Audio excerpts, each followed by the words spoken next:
8-year-old triplets didn't know they had a father until they met him at their mother's grave. Before we dive into the story, drop a comment below and tell us where you're watching from. Enjoy the story. The cold wind swept through Oakwood Cemetery in Rhode Island, rustling the golden brown leaves that had begun to gather around the freshly dug grave. The sky was a dull gray, a fitting backdrop to the grief weighing down on the mourners. Among them stood Jackson Montgomery, a man known for his immense wealth, his business empire, and the power that came with being one of Wall Street's most formidable investors. Yet today, none of that mattered. Today, he was just a man who had lost his wife. Eleanor had been his anchor. She was the only one who had ever seen the man behind the millions, behind the ruthless decisions, behind the suit and tie. They had built a life together, one filled with love, laughter, and regret. The regret of never having children had always haunted them, but they had learned to live with it. And now, as he stood by her grave watching the coffin being lowered into the earth, a hollowness filled his chest. It was as if part of him had been buried along with her. The funeral was grand, as expected. Rhode Island's elite had gathered, some out of genuine sorrow, others simply because it was the social event of the season. Colleagues, business partners, and friends came forward to offer their condolences, each handshake and hug feeling mechanical. Jackson barely registered any of it. His world had become silent, drowned by the echoes of Eleanor's laughter, the warmth of her voice that would never reach his ears again. He wanted the crowd to disappear, to leave him alone with his grief, but he knew that was impossible. A man like him was never truly alone, except in the ways that mattered. As the service ended and people started to drift away, Jackson remained still, staring at the polished wood of the coffin now covered in dirt. His fingers trembled slightly as he pulled his coat tighter around himself, the cold biting through the fabric. His driver, Thomas, an older man who had been with the Montgomery family for decades, waited patiently at a distance, knowing his employer needed this moment. Jackson took a deep breath and turned to leave when his eyes caught something unusual. 3 small figures stood near the edge of the cemetery, half hidden behind a tall oak tree. 3 identical little girls with auburn hair tied back in neat ponytails, wearing matching navy blue coats. Their faces were pale, their expressions unreadable as they watched him with an intensity that seemed beyond their years. They weren't dressed like the other attendees. While most wore expensive black coats and designer scarves, these children wore simple jackets and plain dresses. They looked to be about 8 years old, and there was something eerily synchronized about the way they stood, hands clasped together as if drawing strength from one another. Jackson frowned, trying to place them. He didn't recognize them from any family gatherings, nor did they look like they belonged to any of the business associates who had attended. Yet there was something about them, something that made his heart beat just a little faster, though. He couldn't understand why. One of the girls, he couldn't tell which one, they were so identical, took a hesitant step forward, then stopped as if reconsidering her decision. Their eyes met for the briefest of moments, and Jackson felt a strange pull toward them. But before he could say anything or move in their direction, all 3 turned in perfect unison and walked away, disappearing behind the large oak tree. "Sir?" Thomas's voice broke through his thoughts. "The car is ready." Jackson glanced in the direction where the triplets had vanished, then shook his head. It was probably nothing. Maybe they were relatives of the cemetery caretaker, or perhaps they lived nearby and were simply curious about the large gathering. He dismissed the strange encounter and walked toward the car, his mind already sinking, back into the abyss of loss. That night, as he sat in his penthouse overlooking the Manhattan skyline, the image of the 3 identical girls haunted him. He had never been one to dwell on strangers, yet he couldn't shake the feeling that there was something significant about their presence at the cemetery. He poured himself a glass of whiskey, the amber liquid swirling under the dim light of his study. His eyes flickered toward a framed photograph of Eleanor on his desk. "I miss you," he whispered, his voice cracking slightly. Eleanor had always been the one to see meaning in things, to believe that everything happened for a reason. If she were here, She would have told him not to ignore his gut feeling about the girls. He sighed and took a sip of his drink, telling himself it was just grief playing tricks on his mind. But deep down, he knew this was not the last time he would see them. Jackson Montgomery had never been a man to dwell on the past or obsess over insignificant moments, but for some reason, he couldn't get the image of the three identical little girls out of his mind. That night, sleep refused to come. He lay awake in his Manhattan penthouse, staring at the ceiling, listening to the distant hum of the city. Every time he closed his eyes, he saw them again, standing by the oak tree, their faces pale, their movements synchronized, watching him with an intensity that felt almost familiar. By morning, he convinced himself that he was overthinking. The funeral had been emotionally exhausting, and maybe he had simply imagined the significance of the moment. Grief could play strange tricks on the mind. The next afternoon, Jackson found himself sitting in his office on the 54th floor of Montgomery Investments, staring blankly at quarterly reports. His assistant had scheduled back-to-back meetings, but he had barely paid attention to any of them. His mind was elsewhere, fixated on the three mystery girls. He had spent his entire life making calculated decisions, solving problems, and predicting market trends with precision. Yet he couldn't shake off the feeling that this was something important, something he needed to understand. Frustrated with himself, he picked up his phone and called Thomas. "I need you to do something for me," Jackson said as soon as his driver answered. "Do you remember those three little girls at the cemetery yesterday? The ones who stood by the oak tree?" There was a brief pause before Thomas responded. "Yes, sir. Three identical girls. They seemed to be watching the service from a distance." "Exactly. I need to find out who they are." Jackson ran a hand through his salt and pepper hair, aware of how unusual his request must sound. "Check with the cemetery staff, maybe they saw something. Find out whatever you can." Thomas agreed without question, one of the many reasons Jackson valued him, and ended the call. Later that evening, as Jackson sat in his penthouse with a drink in hand, his phone rang. It was Thomas. "Sir, I found them." Jackson sat up straight, his heartbeat quickening. "Who are they?" "Their names are Harper, Haley, and Hannah Wilson. They're 8 years old, live in Brooklyn with their Aunt Charlotte, and—" Thomas hesitated. "Sir, there's something else. Their mother was a woman named Meredith Wilson." The glass nearly slipped from Jackson's hand at the mention of that name. Meredith Wilson, a name he hadn't heard in almost a decade, but one he had never forgotten. They had met at a university fundraiser, where she was a brilliant young professor of literature. Their relationship had been brief but intense, a whirlwind of passion, intellectual connection, and possibilities that had ended when his career demanded a move to London. "Sir?" Thomas's voice pulled him back to the present. "There's more. Meredith passed away 3 months ago. Leukemia." Jackson's throat tightened. "And the girls? You said they're 8? "Yes, sir.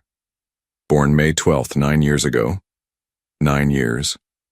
The timing aligned perfectly with their relationship. A heavy realization settled over him like a weight. "Thank you, Thomas," he managed to say before hanging up. Jackson walked to the window, looking out at the city lights below, his mind racing with implications. 3 identical girls, 8 years old. Meredith's daughters. His daughters. Thomas arrived at Jackson's penthouse early the next morning with a manila folder in hand. Jackson hadn't slept, his mind racing with questions, possibilities, and a growing sense of certainty that threatened to overturn his entire world. "Everything I could find is in here, sir," Thomas said, placing the folder on the glass coffee table. "Wasn't easy, but I have a friend in public records." Jackson nodded, his hand hesitating before opening the folder. Inside were birth certificates for Harper Grace Wilson, Haley Rose Wilson, and Hannah Faith Wilson, all born within minutes of each other at New York Presbyterian Hospital. Mother, Meredith Wilson. Father, not listed.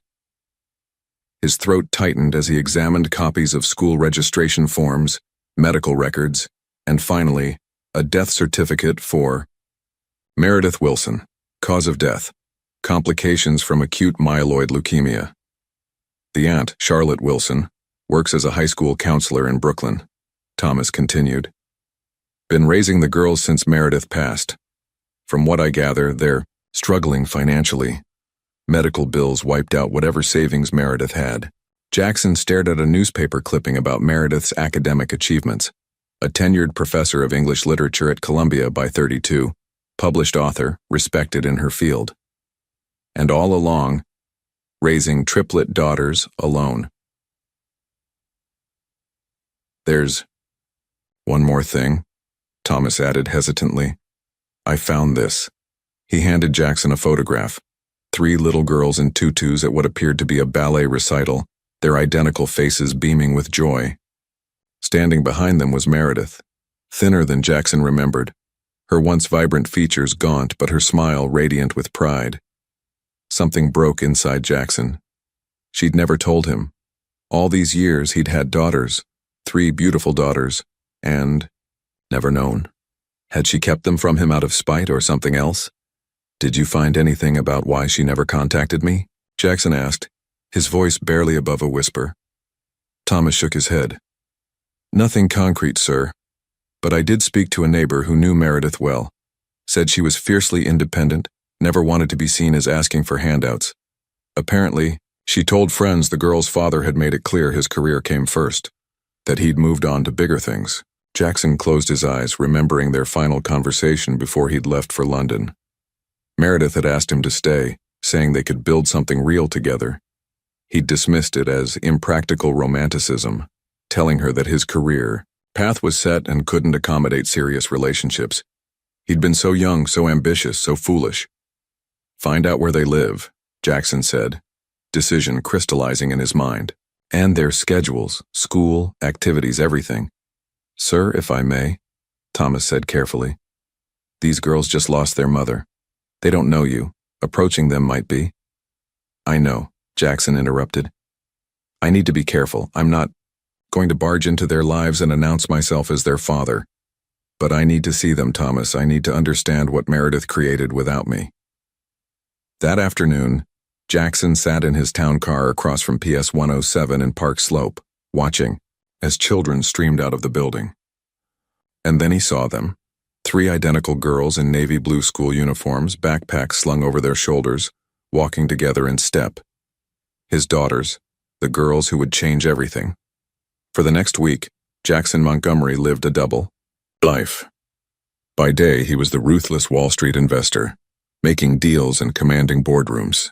By late afternoon, he was a silent observer, parked discreetly near ballet studios, schoolyards, and parks, places where Harper, Haley, and Hannah spent their time. He learned their patterns. Mondays and Wednesdays were ballet lessons. Thursdays, they attended an after-school art program.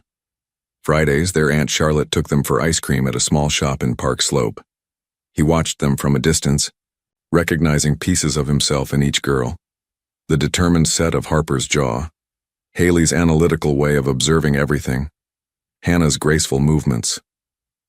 But it wasn't enough. He needed to know more. I want everything, Jackson told Thomas.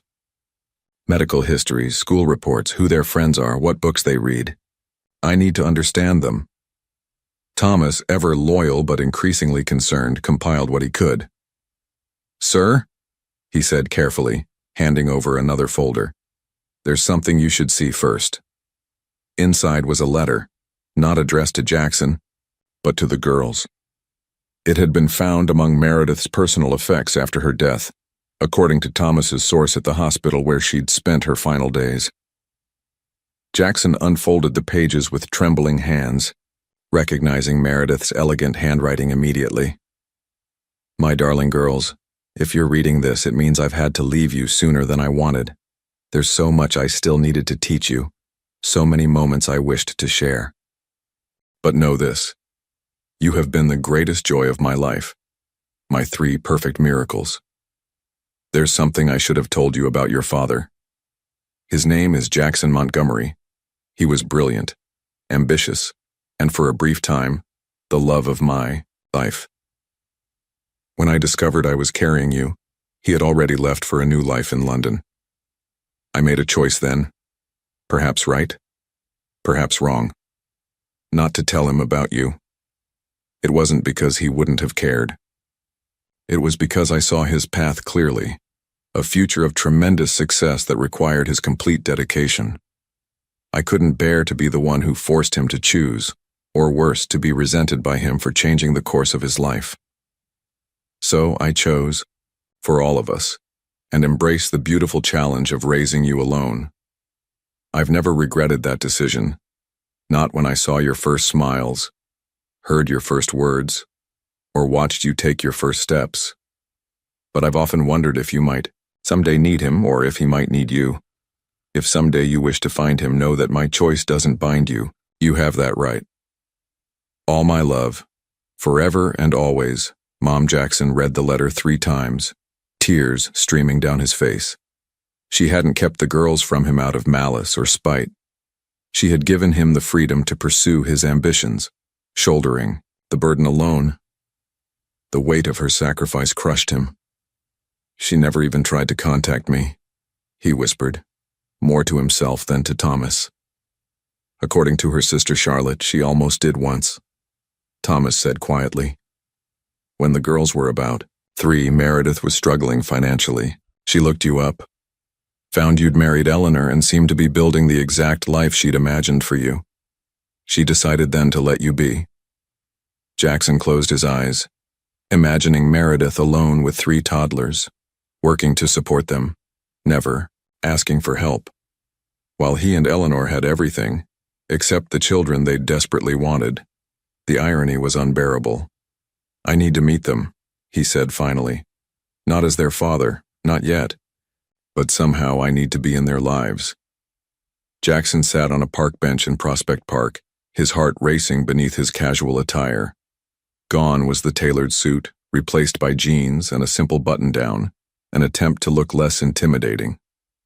Thomas had arranged this meeting through Charlotte Wilson, who had been surprisingly receptive once Jackson explained who he was and showed her Meredith's letter. They know you're someone who knew their mother, Charlotte had told him over the phone. That's all for now. The rest is up to you. Now, as he watched the path where Charlotte would bring the girls, Jackson rehearsed what he'd say.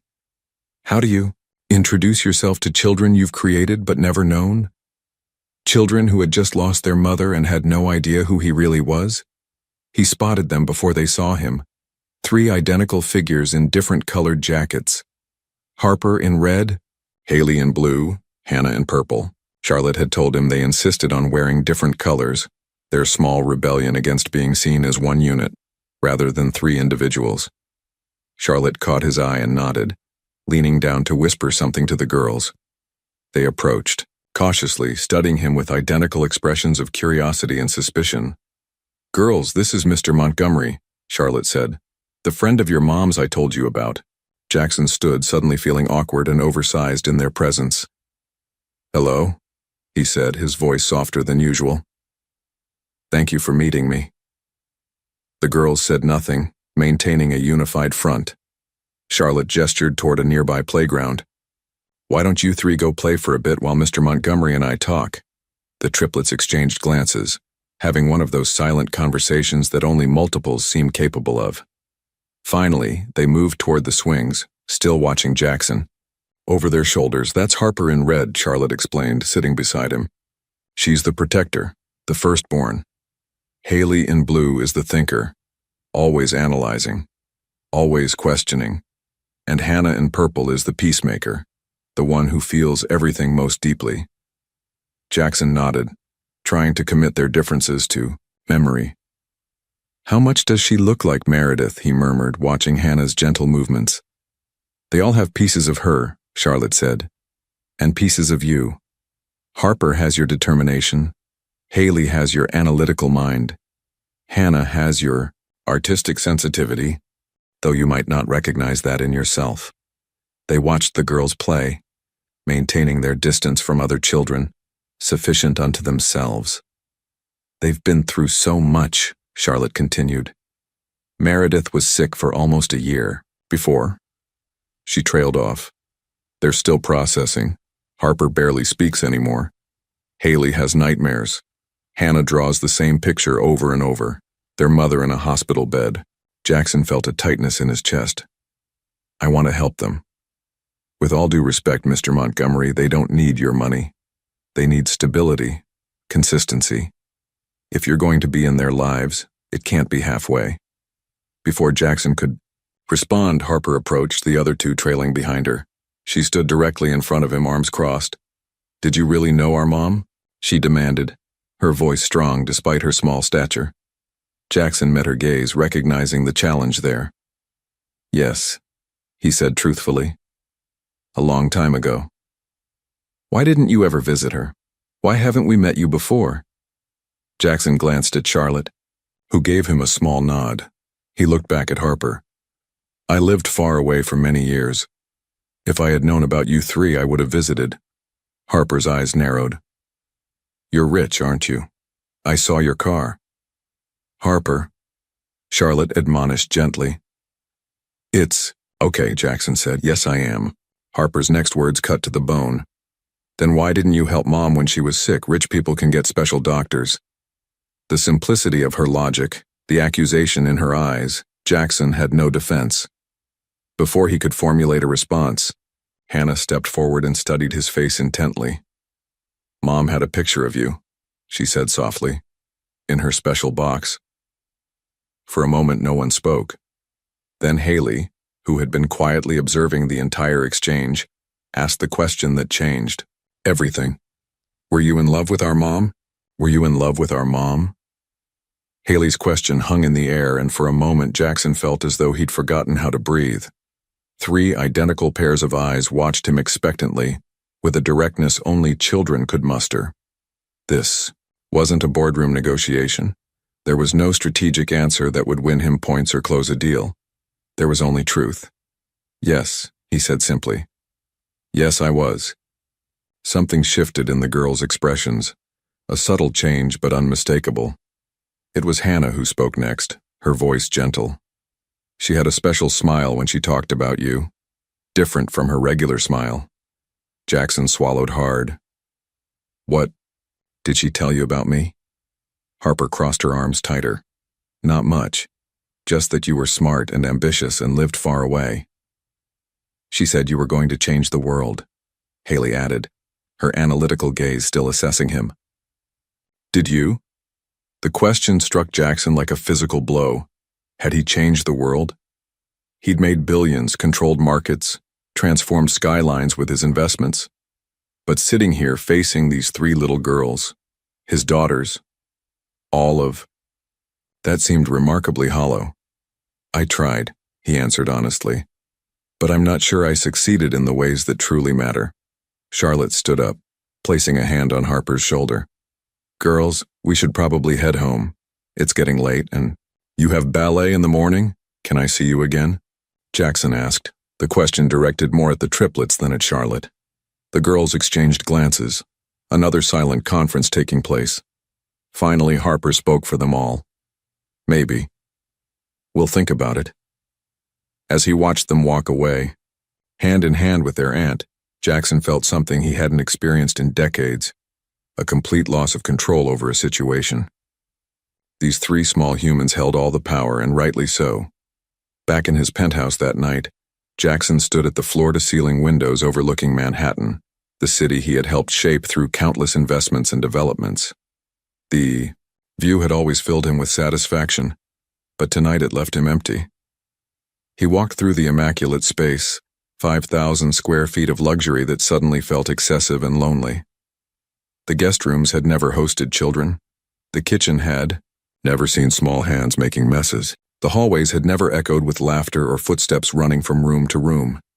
Jackson found himself in his home office, surrounded by awards, financial reports, and evidence of his professional success. He opened his laptop and typed, "Raising Triplet Girls," into the search bar.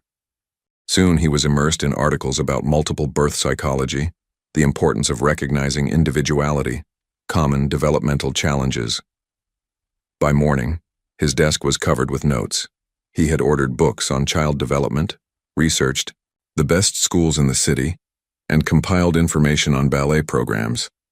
He'd even looked into houses near good school districts, places with yards, separate bedrooms for each girl, space to grow. At dawn, he called Thomas. "I need you to clear my schedule for the next 2 weeks. Everything except the Collins merger, that stays."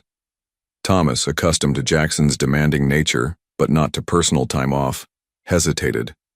"Sir, you have the investor meeting in Boston tomorrow and the board expects—" "Cancel it all," Jackson interrupted. "And find me someone who knows about children's rooms. Decorators, designers, whatever they're called. I need to understand how to make a home that 3 8-year-old girls might someday feel comfortable in." "Of course, sir," Thomas replied, masking his surprise. "And shall I arrange another meeting with Ms. Wilson and the girls?" Jackson stared at the photograph he'd been given of the triplets at their ballet recital. "Not yet. They need to decide when they're ready. In the meantime, I have work to do." For the first time in his adult life, Jackson Montgomery was preparing for something his money couldn't simply buy: the trust of 3 little girls who had every reason to keep their distance and who held the keys to a future he'd never imagined possible. It took 12 days for Charlotte to call. 12 days during which Jackson had transformed the east wing of his penthouse, consulted with child psychologists, and rearranged his entire corporate structure to free up his afternoons. 12 days of wondering if he'd ever hear from his daughters again. "They have a ballet showcase this Saturday," Charlotte said, her voice measured. "Hannah mentioned that you might want to attend." Jackson gripped his phone tighter. "Hannah said that?" "Yes. Specifically Hannah." A pause. "Mr. Montgomery, I need to be clear. They don't know who you really are yet. They think you're just an old friend of Meredith's who's recently come back into their lives." "I understand," Jackson replied, though the deception troubled him. "And please call me Jackson." "Jackson, then." The showcase starts at 3. Parkside Ballet Academy. Saturday found Jackson sitting in the back row of a small auditorium filled with parents, grandparents, and siblings clutching bouquets and cameras. He felt conspicuously out of place in his casual clothes, still unable to blend in despite his efforts. The program listed the triplets in the intermediate group performance, Waltz, of the Flowers from the Nutcracker. When they appeared on stage in identical pale pink tutus, Jackson's breath caught. They moved with surprising grace for 8-year-olds, their synchronization both eerie and beautiful. Yet even in perfect unison, he could see their differences. Harper's, movements more precise; Haley's more technical; Hannah's more expressive.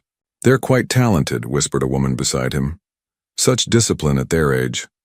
Jackson nodded, unable to speak past the lump in his throat. Pride, unfamiliar and overwhelming, washed over him.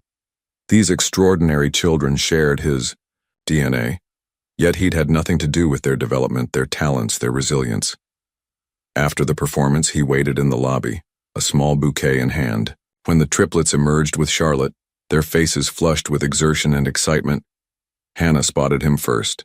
She tugged on Harper's sleeve and pointed. The 3 approached, still in their performance makeup and tutus. "You came," Hannah said, a hint of surprise in her voice. "I said I would," Jackson replied, kneeling to their level and offering the flowers. "You were amazing up there." Haley accepted the bouquet, examining it with her usual analytical gaze. "These are specialty roses. They don't sell these at regular florists." Jackson smiled. "You know your flowers." "Mom was a botanist before she became a professor," Harper said, her guard still up but slightly less hostile than before. "She taught us all the Latin names. Rosa centifolia," Hannah added softly. "Mom's favorite." Jackson's heart skipped. He'd chosen Meredith's favorite without knowing, a coincidence that felt significant somehow. "Would you like to get ice cream?" he offered. "To celebrate your performance?" The girls looked to Charlotte, who nodded. "We were heading there anyway. You're welcome to join us, Jackson." At the ice cream parlor, Jackson watched the girls debate flavors with intensity, negotiating tastes and combinations like seasoned diplomats. When they finally sat down with their elaborate sundaes, he noticed Haley studying him over her spoon. Why did you come back now? She asked suddenly. After Mom died? Charlotte tensed, but Jackson had prepared for this question. I didn't know about your mother's passing until recently, he said truthfully. When I found out, I wanted to meet you because... He paused, choosing his words carefully. Because your mother was very special to me, and I thought perhaps I could be a friend to you three as well. We have friends, Harper said flatly. Of course you do, Jackson acknowledged. But sometimes it's good to have adult friends too. People who can help with different things. Like what? Hannah asked, curious. Jackson thought for a moment. Well, I know quite a bit about the city. I could show you places your mother might have enjoyed, or help with homework, or just listen if you ever want to talk. The triplets exchanged glances, having another of their silent conversations. We'll think about it, Harper finally said, her standard response. But as they were leaving, Hannah slipped, her small hand into Jackson's just for a moment. Thank you for the flowers, she whispered, and for coming to see us dance. It was a tiny gesture, but to Jackson, it felt monumental. The first fragile bridge across the chasm between them. You sure this is a good idea? Thomas asked, eyeing the modest brownstone apartment building in Park Slope. Jackson adjusted the collar of his shirt, oddly nervous. Charlotte invited me. She said the girls want to show me something. It had been 3 weeks since the ballet showcase. In that time, Jackson had attended another performance, joined them for ice cream twice, and even sat through a children's movie about talking animals that he'd found surprisingly engaging. Each interaction had been brief, carefully supervised by Charlotte, and ended before any real progress could be made. But this, being invited to their home, felt like a significant step. Charlotte opened the door before he could knock, greeting him with a polite smile that didn't quite reach her eyes. They're excited, she said quietly, which is new. But please remember they're still fragile. The apartment was small but warm, walls covered with children's artwork, bookshelves overflowing, with well-loved volumes and photographs everywhere. So many photographs. Meredith with the girls as babies, as toddlers, at the beach in the snow, blowing out birthday candles. A documentary of a life he'd missed entirely. Mr. Montgomery. Hannah spotted him first, rushing from what appeared to be the kitchen. Her face was smudged with flour, her eyes bright. We're baking Mom's cookies, come see. He followed her into a tiny kitchen where Harper and Haley were carefully measuring ingredients. 3 identical step stools allowed them to reach the counter, and 3 matching aprons protected their clothes. Hannah, wash your hands again, Harper instructed, ever the authority. She glanced at Jackson. These were Mom's special recipe. We make them on important days. Jackson nodded, understanding the significance of being included in this ritual. What makes today important? The triplets exchanged glances. It's Mom's birthday, Haley finally explained, her voice matter-of-fact despite the emotion behind the words. We always bake together on birthdays. Jackson's throat tightened. I'm honored you'd let me be part of this, he said honestly. For the next hour, he watched them work with surprising coordination, each girl handling different tasks. Hannah mixed, Haley measured, Harper oversaw the operation. Charlotte supervised. From the doorway, her expression softening as she watched Jackson's genuine amazement at the girls' abilities. After cookies, we want to show you our room, Hannah announced once the first batch was in the oven. Their bedroom was small for 3 growing girls, 3 narrow beds arranged like spokes of a wheel, each with distinctive bedding that reflected their personalities. Harper's area was neat and organized, with books arranged by size. Haley's corner housed a small telescope and rock collection. Hannah's space overflowed with stuffed animals and sketch pads. Mom let us each decorate our own section, Haley explained, pointing to the walls divided into 3 distinct color schemes. She said, even though we look the same, we're not the same inside. That sounds like good advice, Jackson said carefully, taking in every detail of their living space. This was Mom's, Harper said suddenly, opening a wooden box on a small desk they apparently shared. Inside lay a collection of treasures, ticket stubs, pressed flowers, a few pieces of simple jewelry, and a photograph Jackson recognized immediately. It was him and Meredith, young and laughing, his arm around her shoulders as they stood on the Columbia University campus. He remembered the day perfectly. Early autumn, leaves just beginning to turn, Meredith having just learned she'd received a research grant she'd been hoping for. She kept this, he whispered, more to himself than to the girls. She said you were her what-if person, Hannah offered softly. Jackson looked up, confused. Her what? Her what-if person, Haley repeated. The person who made her wonder what life would have been like if things had been different. The simplicity of the explanation hit Jackson with unexpected force. He was Meredith's what-if, just as she had been his, in the quiet moments when success felt empty and achievement hollow. Do you have a what-if person? Harper asked, her guard momentarily lowered by the shared moment of vulnerability. Jackson looked at the three of them, these perfect combinations of himself and Meredith, and nodded. I did. Your mother was mine. The oven timer saved him from the emotion threatening to overwhelm him.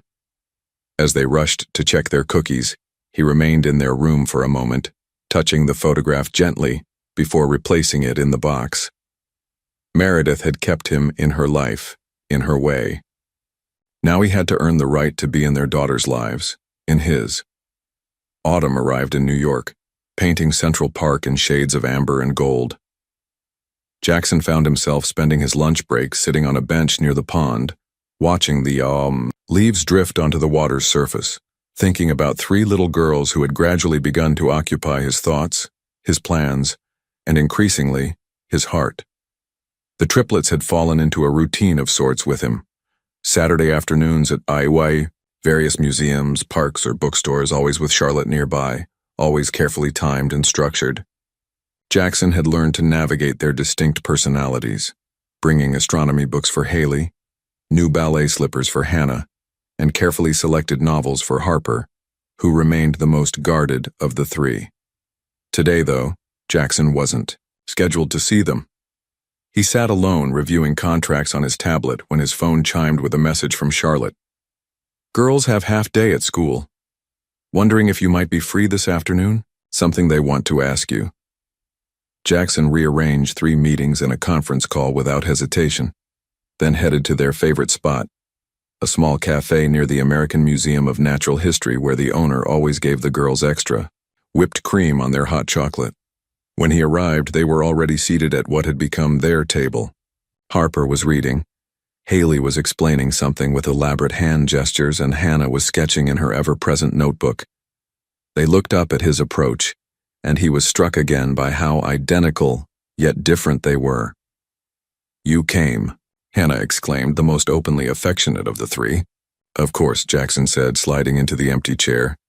Charlotte said you wanted to ask me something? The triplets exchanged glances, their silent communication at work. Finally, Harper closed her book and looked directly at him. We have a school project, she began formally, about family heritage. Jackson's heart skipped a beat at the word family, but he kept his expression neutral. Everyone has to make a presentation about where their ancestors came from, Haley continued, pushing her glasses up her nose, with photographs and artifacts and stuff. Mom had some things from her side, Hannah added, but we don't know anything. About. She trailed off, but the implication was clear. They didn't know anything about their father's side because they didn't know who their father was. Charlotte said you knew a lot about Mom's friends from college. Harper said carefully.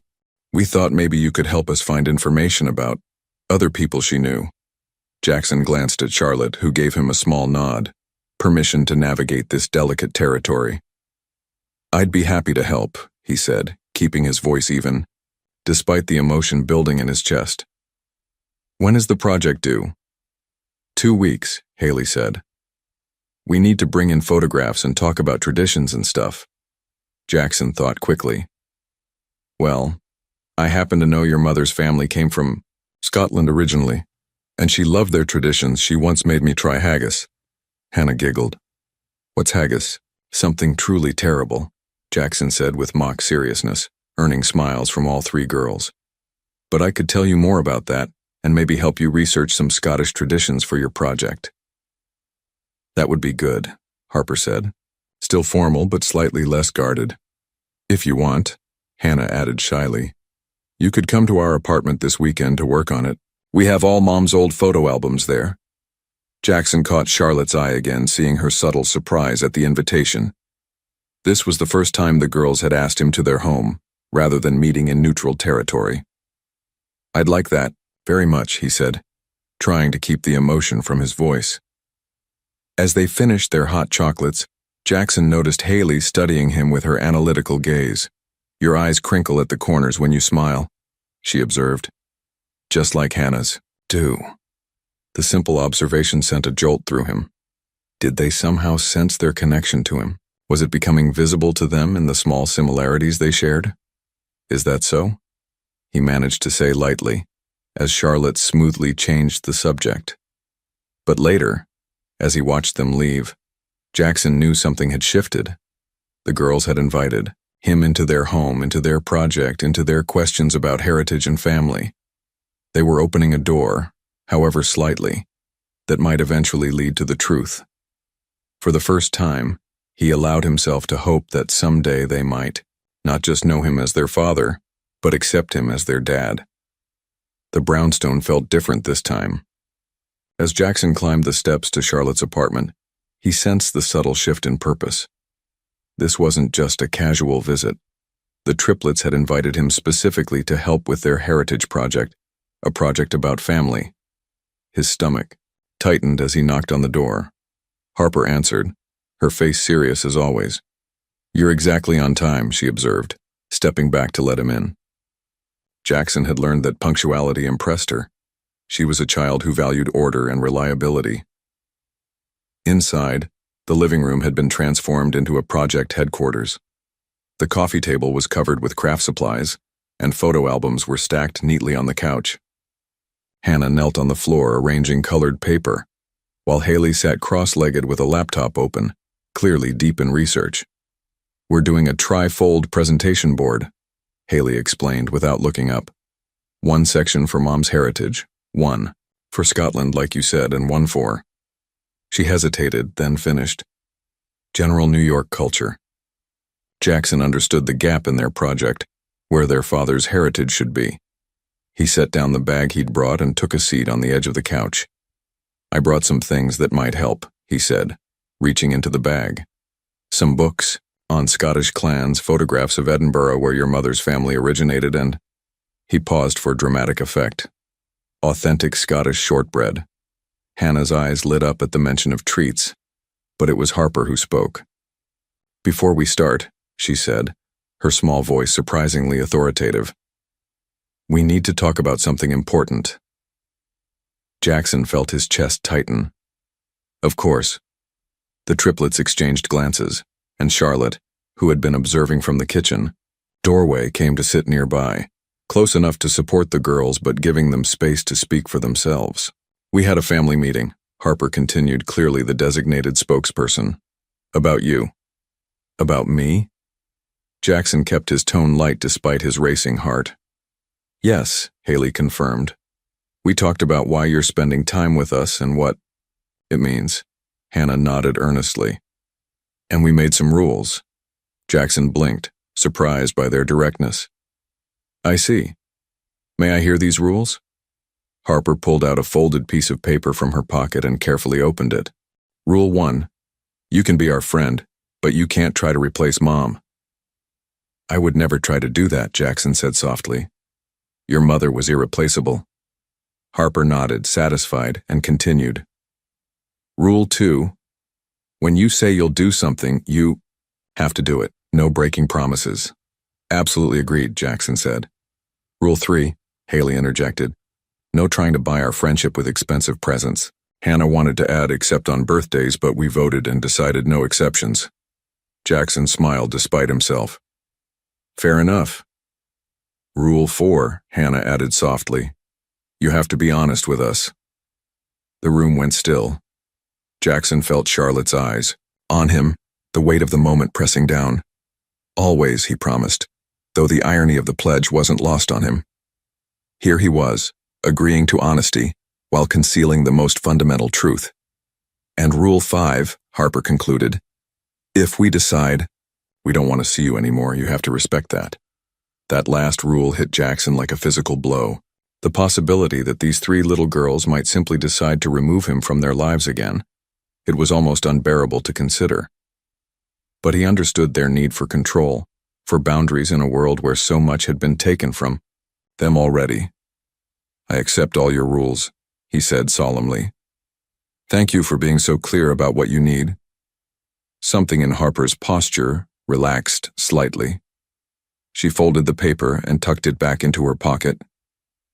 Okay then, we can start the project now. For the next 2 hours they worked together assembling their presentation. Jackson careful to share stories about Meredith's college days, about Scottish traditions, but never steering too close to questions about paternity. When Hannah eventually discovered the shortbread and insisted they take a cookie break, the atmosphere had lightened considerably. As Jackson helped Haley research clan tartans, she suddenly asked, "Did you know our dad?" He nearly dropped the book he was holding. "Why do you ask?" She shrugged, eyes still on her laptop screen. "Just wondering. Mom never talked about him much." Before Jackson could formulate a response, Charlotte intervened smoothly. "Girls, why don't you show Mr. Montgomery the photos you selected for the Scotland section?" The moment passed, but as Jackson drove home later, Haley's question echoed in his mind. The girls were intelligent, observant. How long before they started connecting the dots? And when they did, would they forgive the necessary deception? What about the Central Park Zoo? Jackson suggested, glancing across the table at the triplets as they finished their sandwiches. It was Saturday afternoon, crisp November air filtering through the cafe windows, their usual weekend outing becoming a comfortable routine.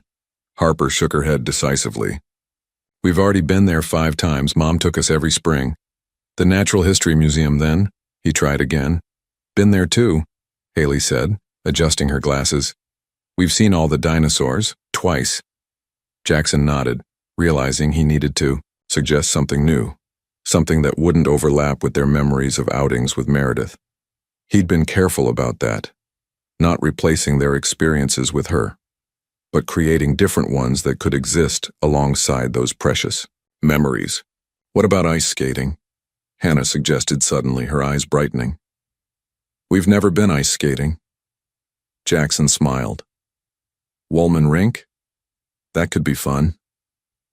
"We don't know how," Harper said immediately, her practical nature surfacing. "I could teach you," Jackson offered. "I used to skate when I was your age." The girls exchanged glances, having one of their silent conversations before Harper nodded. "Okay, but we might not be good at it." "That's the fun part," Jackson assured her, learning something new together. An hour later they were at the rink, the girls bundled in matching scarves and mittens that Charlotte had insisted upon despite the triplets' usual preference for distinct colors. Jackson had arranged for a private lesson with a professional instructor, not to show off his wealth, but because he thought the girls might feel more comfortable learning in a less crowded setting. Harper approached the ice with determination, Haley with careful analysis, and Hannah with excited trepidation. Each fell within the first 5 minutes, Hannah giggling, Haley examining how it happened, and Harper immediately getting up to try again. Jackson moved between them, offering a steadying hand, basic instructions, and constant encouragement. By the second hour, all 3 could make their way around the rink with minimal assistance, their confidence growing with each lap. "Watch me," Hannah called, letting go of Jackson's hand to glide forward independently. She wobbled but maintained her balance, her face alight with accomplishment. "I'm doing it too," Haley joined in, attempting a small turn that nearly ended in disaster before Jackson caught her elbow. Even Harper seemed to be enjoying herself. Her usual serious expression softened into concentration as she perfected her technique. As the afternoon wore on, the girls grew tired but refused to quit, determined to master this new skill. When Hannah finally took a hard fall, tears springing to her eyes despite her attempts to be brave, Jackson knelt beside her on the ice. "You know," he said, gently, "even professional skaters fall. The important part is getting back up." Hannah sniffled. Does it always hurt this much? Not always, Jackson said honestly. It gets easier, and you get stronger. She studied his face, then nodded and allowed him to help her up. As they made their way back to where Charlotte waited with hot chocolate, Hannah slipped her small hand into Jackson's. This was fun, she said simply. Even the falling part. Haley nodded in agreement. The physics of skating are really interesting. The blade creates friction against the ice, which melts a tiny layer that you glide on, but then it refreezes immediately after. Haley, Harper interrupted with an eye roll. Not everything needs a science lesson. Jackson laughed. Actually, I think it's fascinating. Maybe we could find some books about the science of sports? Haley's eyes lit up at the suggestion, and even Harper looked interested. As they sat drinking hot chocolate, cheeks flushed from exertion and cold, Jackson felt something shift. The day held no grand revelations, no emotional breakthroughs, just the simple pleasure of learning something new together, of falling down and getting back up, of building memories that belonged uniquely to the four of them. When he dropped them off at Charlotte's later, Harper surprised him by saying, "Next Saturday, can we skate again? I want to practice my turns." It wasn't an emotional declaration, but from Harper it was significant. A clear indication that she wanted him to return, that she had plans for their future together. Absolutely, Jackson said, his heart fuller than it had been in years. Next Saturday it is. The jewelry store on Fifth Avenue was used to serving wealthy clients, but even they seemed impressed by Jackson Montgomery's request. 3 identical lockets, custom designed, he explained to the master jeweler. I want them similar, but with subtle differences that reflect 3 distinct personalities. The jeweler nodded, making notes. And the engravings you mentioned? Jackson handed over a piece of paper with 3 variations of the same message. He'd spent weeks thinking about this gift, wanting it to be meaningful but not overwhelming, something the girls might treasure without feeling uncomfortable. I'd like them by next Saturday, he added. Mr. Montgomery, custom work of this caliber typically requires... Jackson interrupted gently. Price is no object. This is important. The following Saturday was the triplets' 9th birthday. Charlotte had invited him to the small celebration at their apartment, another milestone in his gradually evolving relationship with the girls. Over the past months, they had settled into a comfortable routine. Saturdays were for outings. Tuesdays he sometimes joined them for dinner, and occasionally he'd attend school events or ballet recitals. He'd learned more about their individual personalities, Harper's fierce protectiveness of her sisters and her secret love of poetry, Haley's brilliant mind and her collection of scientific journals, Hannah's artistic talent and her ability to sense others' emotions. They weren't just the triplets to him anymore. They were 3 distinct, extraordinary little girls. The birthday party was small, just Charlotte, a few school friends, and Jackson. The girls had requested no little kid decorations, but Charlotte had compromised with sophisticated blue and silver balloons and a cake shaped like a stack of books, combining Harper's love of reading, Haley's love of knowledge, and Hannah's appreciation for artistic design. When the time came for presents, Jackson waited until the other gifts had been opened. New ballet shoes from Charlotte, books from friends, art supplies, and science kits. Finally, he handed each girl a small, elegantly wrapped box. These are special, he said softly. Something I thought you might want to have. The triplets opened their boxes simultaneously, as they often did important things. Inside each was a sterling silver locket, oval-shaped but with subtle variations. Harper's had a slightly more angular design. Haley's featured a small sapphire accent. Hannah's edges were softly scalloped. They're beautiful, Hannah whispered, already opening hers. Inside each locket was a tiny photograph of Meredith, smiling the way the girls remembered her before her illness. And on the opposite side, an engraving. In Harper's, your mother's strength lives in you. In Haley's, your mother's wisdom lives in you. In Hannah's, your mother's heart lives in you. The room went quiet as each girl read her message. Jackson held his breath, suddenly worried he'd overstepped. Had he presumed too much? Made the gift too personal? It was Harper who moved first, closing her locket carefully and slipping the chain over her head. Haley followed, adjusting the length so the locket sat perfectly centered. Hannah looked up at Jackson, her eyes shining with tears, before putting hers on too. "How did you know?" she asked quietly. "Know what?" Jackson asked. "That Mom always said those things to us," Harper explained, her voice unusually soft. "She called me her strength. And me her wisdom," Haley added. "And me her heart," Hannah finished. Jackson felt his own eyes grow damp. "I didn't know," he admitted. "But your mother once told me she saw those qualities in herself. I guess she passed them on to each of you." Charlotte, watching from nearby, gave him a small nod of approval. Though they had never explicitly discussed his true relationship to the girls, Jackson suspected she had guessed, or perhaps Meredith had confided in her sister before her death. As the party continued, Jackson noticed each girl touching her locket occasionally, a new gesture that seemed to comfort them. When it was time to leave, Hannah hugged him tightly, as had become her custom. Haley offered her usual high five with a genuine smile, and Harper, still reserved but softer now, did something new. She extended her hand formally. "Thank you for coming to our birthday," she said with 9-year-old solemnity, "and for remembering Mom in our presence." Jackson shook her small hand, matching her seriousness. "Thank you for including me in your celebration." As he left the brownstone, he noticed all 3 girls standing at the window watching him go. 3 identical faces with 3 different expressions, each wearing the locket that connected them to their mother, and now, in some small way, to him. Winter settled over New York, transforming the city into a landscape of white-dusted buildings and steamy windows.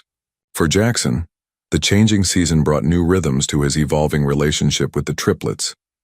Saturday ice skating had become a tradition, the girls improving each week.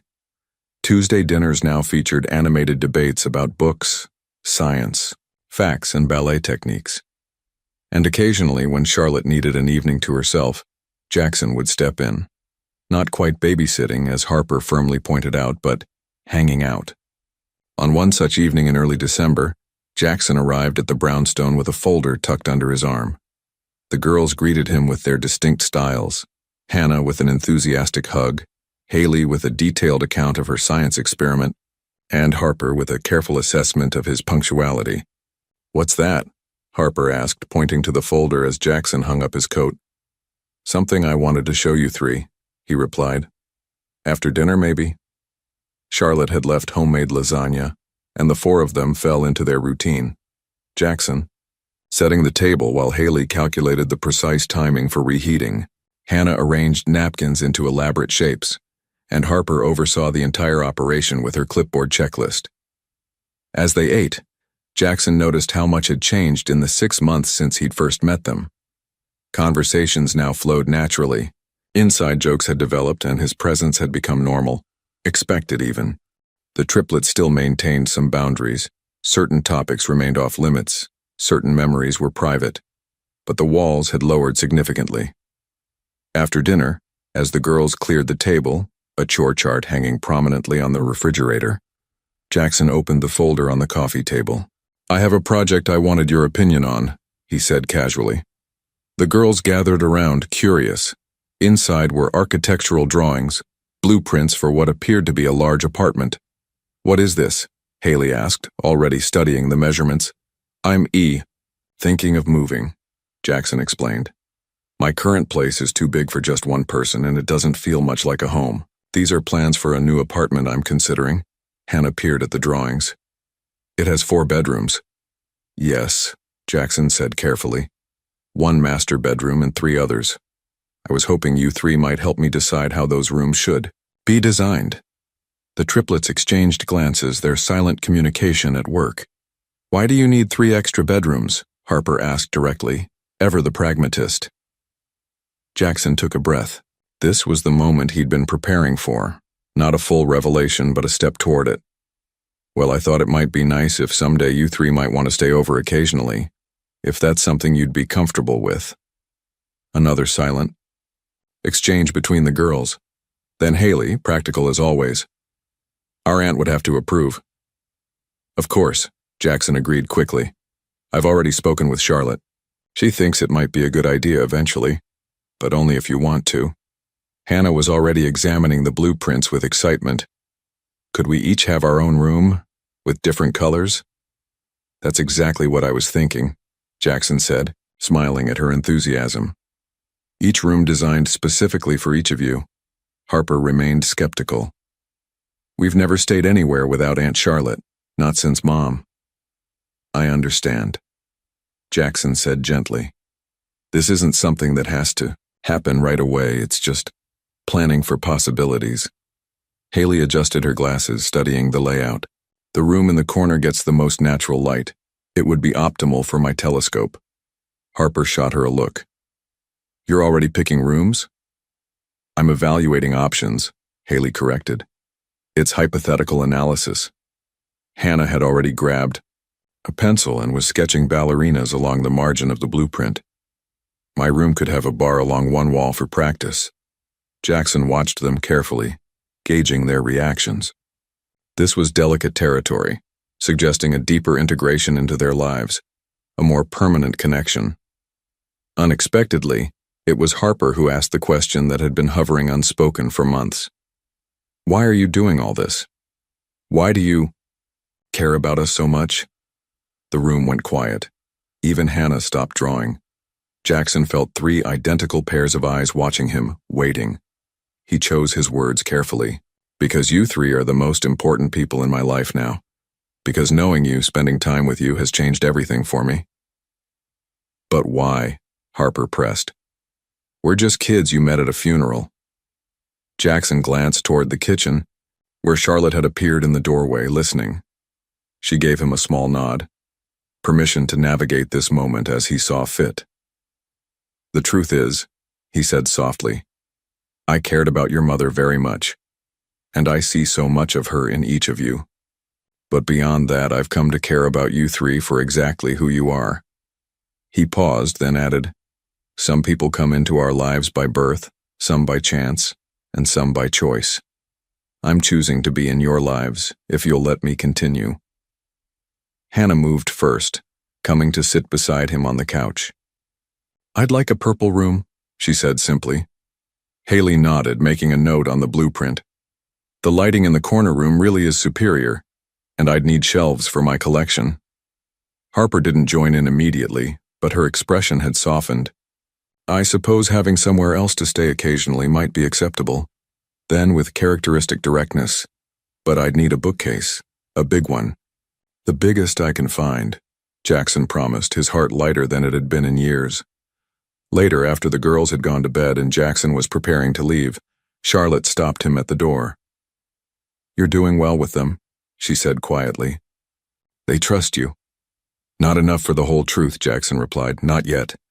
Charlotte considered this. They're smart girls. They're already asking questions about similarities they see. Haley especially. I know. I'm just afraid that they'll feel betrayed. Charlotte finished for him. That's a risk. But the longer you wait, the bigger that risk becomes. Jackson nodded, understanding the warning. Soon, he promised. I just want to make sure they feel secure first. As he left the brownstone that night, he glanced up at the windows where the triplets slept. 3 little girls who had changed his entire world. 3 daughters who were gradually finding their way into his heart, even as he carefully, hopefully found his way into theirs. It's really big, Hannah whispered, her voice echoing slightly in the empty apartment. The 4 of them stood in the center of Jackson's new home, a spacious Upper West Side apartment with large windows overlooking Central Park. 6 months of planning, designing, and construction had transformed the space exactly as they had envisioned together. Want to see your rooms? Jackson asked, trying to contain his nervousness. The triplets nodded, following him down a hallway. He opened 3 doors, revealing 3 uniquely designed spaces, Harper's with floor-to-ceiling bookshelves and a window seat for reading, Haley's with a built-in desk for her scientific pursuits and the promised corner windows. Hannah's with a ballet bar, soft. Purple walls and an easel by the window. They're perfect, Hannah breathed, twirling into her room.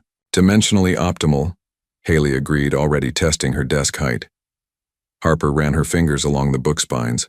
Jackson had filled her shelves with classics and modern favorites. You remembered all our requests, she said quietly. Every one, Jackson confirmed. But there's one more room I'd like to show you. He led them to a door at the end of the hall. Inside was a small study with 3 framed photographs on the wall. Meredith with each of the girls as babies. This is the memory room, he explained. A place where your mother will always be part of this home too. For once, all 3 girls were speechless. The morning was clear and crisp as Jackson stood behind the triplets at Greenwood Cemetery. Almost exactly 1 year had passed since Eleanor's funeral, the day he'd first glimpsed 3 identical little girls watching him from behind an oak tree. Now they stood together at Meredith's grave, the polished stone bearing her name catching the winter sunlight. Each girl held a single white rose. Mom loved white roses, Hannah explained, placing hers gently against the stone. They symbolized new beginnings, Haley added, setting hers beside Hannah's. Harper was the last to place her flower. And remembrance, she finished softly. Jackson remained silent, giving them this moment. The past year had transformed all their lives, his luxurious but empty existence now filled with ballet recitals, science projects, and bedtime stories. Their world of loss gradually expanding to include new possibilities, new connections. Charlotte had helped him prepare for this, sensing the girls were finally ready. The triplets had been staying overnight at his apartment regularly for months now, their rooms becoming truly theirs, filled with personal treasures and memories. Harper turned suddenly, her eyes serious as they met Jackson's. We know, she said, simply. Jackson's heart stopped. Know what? That you're our father, Haley clarified.